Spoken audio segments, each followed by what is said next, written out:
My name is Daniel, and for 3 years I drove nights in Oakland because the darkness paid better than daylight ever could.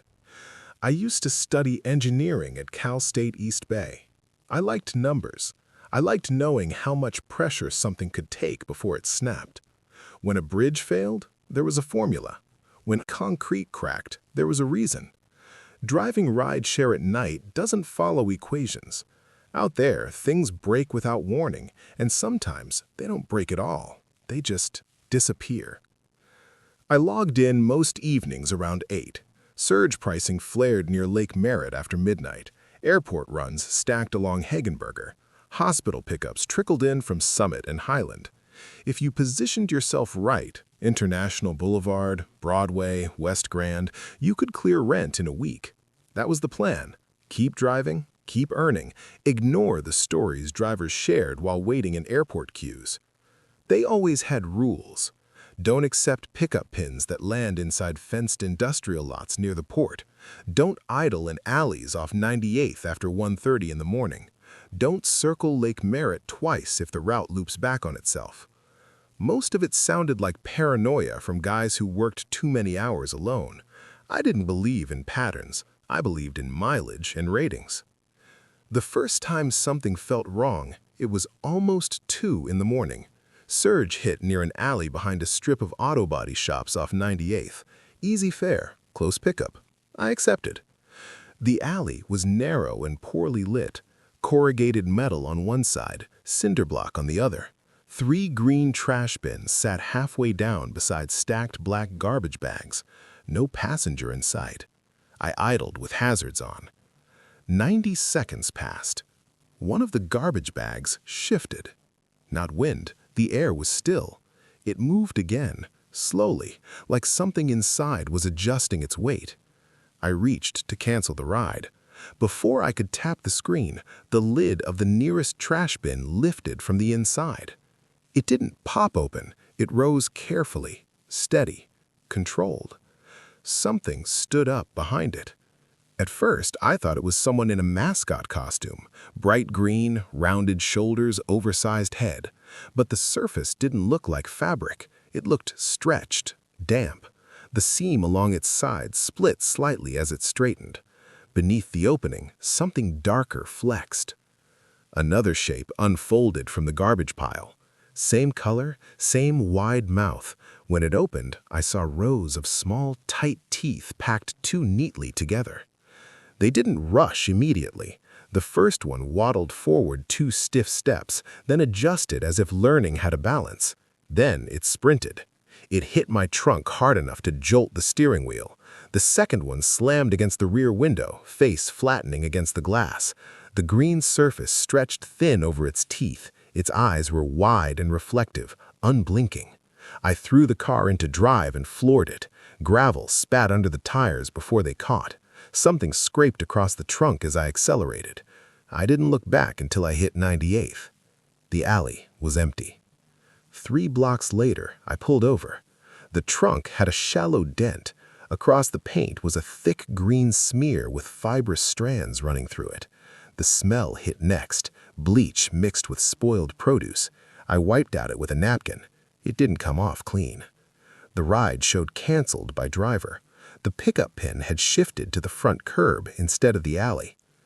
I went back in daylight. Nothing unusual. Clean pavement, upright bins, no dents. That should have been the end of it. Weird night, exhaustion, stress. Then came Lake Merritt. The request came from Lakeside Drive near the pergola just after midnight. Her name was Linda. No profile photo. She approached barefoot, hair wet and hanging against her cheeks, dress clinging to her frame like she'd walked straight out of the water. She slid into the back seat without hesitation. "Daniel?" she asked softly. "Yeah." The destination showed Grand Avenue, simple loop around the lake. She didn't speak again. She stared out the window as droplets fell from her hair onto the seat. Halfway around the lake, the navigation froze. The route vanished, signal bars full. I glanced in the mirror. The back seat was empty. No door opening, no sound, just gone. The seat was damp where she'd been sitting. The ride completed automatically. 1-star rating. 2 nights later, a news segment about a woman who drowned near that same pergola 3 years earlier flickered across my TV. Same face, same scar above her left eyebrow. I stopped circling Lake Merritt after midnight. You'd think that should have been enough to make me quit. It wasn't, because the rides kept coming and bills don't care about fear. One early morning, I picked up a construction worker named Carlos near West Grand. Hard hat in his lap, calm voice, friendly. We talked about early shifts and concrete pours as we headed toward an industrial address near the port. The destination was an empty lot behind a rusted fence marked "Facility Closed, Chemical Accident." I turned to tell him we'd arrived. The seat was empty. The ride completed with 5 stars and an $8 tip. Later that day, I searched the plant's name. Explosions 6 years earlier. 8 workers killed. I zoomed in on a group photo attached to the article. Third man from the left, hard hat tilted back. Carlos. That's when I realized the rules weren't about paranoia. They were about survival. And I had already broken too many of them. After Carlos, I told myself I was done with night shifts. I lasted 3 days. The rent notice came taped to my door on the 4th. So I logged back in. But this time I paid attention. No alley pickups near the port, no circling Lake Merritt after midnight, no destinations pinned inside abandoned lots. I rejected anything that looked even slightly off. My acceptance rate dropped, my earnings dipped, my nerves stayed tight. For 2 weeks, nothing strange happened. Then the ride appeared. Pickup, Oakland International Airport cell phone lot. Passenger name, Dash. No letters, just a long dash. The rating field was blank. No stars, no reviews. I should have declined it, but airport rides were steady money and the surge was high. I accepted. The cell phone lot was mostly empty at 1:47 a.m. A few drivers idled with engines humming, headlights off. Planes roared overhead in the distance. My app showed the passenger standing directly behind my car. I checked the mirror. No one. Then the rear door opened. No warning chime, no notification, just the soft mechanical click and the weight shift as someone sat down. I didn't turn around immediately. "Hi," I said, forcing normalcy into my voice. "What terminal?" Silence. The app updated. Destination, keep driving. No address, no street, just those 2 words.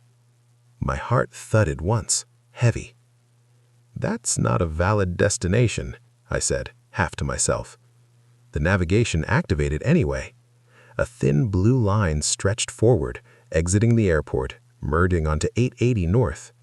The ETA showed Dash. No arrival time, just a pulsing dot ahead of me. I should have ended the ride, but my hand wouldn't move. Something about the stillness in the back seat pressed against my spine. The air felt thicker, colder. I checked the mirror. The seat looked occupied. Not clearly, more like a distortion, a density in the darkness where light didn't reflect properly, like the shape of a person cut from deeper shadow. I merged onto 880. The navigation instructed, continue straight. 10 minutes passed, then 20. The blue line didn't shorten. The ETA stayed blank. We passed exits I knew by heart, High Street, Fruitvale, Park Street, yet the surroundings began to feel wrong. The freeway signs flickered slightly, letters blurring before snapping back into focus. The other cars thinned out until I was alone on the road. The clock on my dashboard changed from 2:03 to 2:03 again. It blinked, reset, 2:03. My fuel gauge didn't move. The radio emitted a faint static even though it was off. "Where are we going?" I asked. For the first time, something responded. Not a voice. Breathing. Slow. Deep. Directly behind my seat. I didn't look back. The navigation spoke in its calm, synthetic tone. Continue straight. The freeway curved, but the voice repeated. Continue straight. The road ahead didn't curve. It stretched. Longer than it should. The guardrails on either side blurred into continuous silver lines. The sky above lost its city glow and darkened into something starless and heavy. My phone buzzed in the cup holder. New ride request. Pickup. My current location. Passenger name? Daniel. Rating? 4.9 stars. I stared at it. The profile picture loaded. It was me. Driver photo. Same one on my account. Same tired smile. The new ride's destination read, home. Behind me, the breathing stopped. The rear-view mirror darkened completely, reflecting nothing at all. The navigation voice changed. Its tone dropped, distorted slightly. You missed your exit. The freeway ended. Not gradually. It simply stopped. Beyond the edge of the asphalt was blackness. Not trees, not water, just depthless dark. I slammed the brakes. The car skidded to a halt inches before the drop. The app chimed. Trip completed. Rating received. 1 star. The rear door opened. Cold air flooded the cabin. I turned around. The seat was empty. But the indentation remained, as if someone still sat there. Slowly, the cushions sank deeper, as though weight was increasing. The car began to roll forward. My foot was on the brake. The pedal pressed all the way down. The vehicle moved anyway. The steering wheel vibrated under my hands. The dashboard lights flickered. The fuel gauge spun wildly, then settled on empty. The darkness ahead pulsed faintly, like something breathing. My phone vibrated again. New message from passenger. Why did you stop? The indentation in the back seat shifted. Leaning forward, closer to my ear, a whisper brushed the side of my neck. You accepted. The brake pedal went soft. The car rolled past the edge of the freeway. There was no impact, no falling sensation, just endless forward motion into something that had no horizon. The navigation spoke one final instruction. Keep driving. My account is still active. Every few weeks, drivers in Oakland report a ride request from the airport with no passenger name, a blank rating, a destination that isn't a place. Some accept it. Most cancel. The ones who accept always say the same thing before their phones go offline. The ride never ends. And sometimes, late at night, if you open the app near the cell phone lot, you might see a driver already waiting there. Silver sedan, engine running, hazards blinking. Driver name, Daniel.